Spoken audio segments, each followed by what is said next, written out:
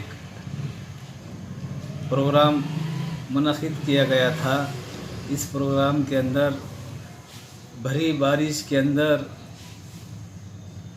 آنے کے بعد بھی لوگ امام حسین صاحب کو یاد کرنے کے لیے بیٹھے رہے, بھیگتے رہے, لیکن ہلے نہیں.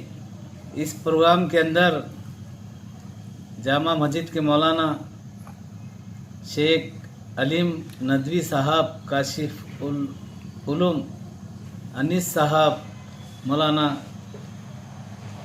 مولانا شریف صاحب, مہاراشٹر کے ایم آئی ایم پارٹی کے کارگزار صدر جناب ڈاکٹر غفار قادری صاحب اور ان کی پوری ٹیم, اور ہمارے محلے کے سبھی ہمارے دوست احباب اس پروگرام کے اندر شامل رہے. اور امام حسین صاحب کو جو بھی واقعہ تھا کربلا کا وہ ہر مولانا نے پیش کیا, بتائے. ہر احباب نے اس جلسے کے اندر, پانی کے اندر, بہتی بارش کے اندر سب لوگوں نے یہ سنے واقعہ. اس لیے میں ان کا تہہ دل سے شکریہ ادا کرتا ہوں. اللہ حافظ.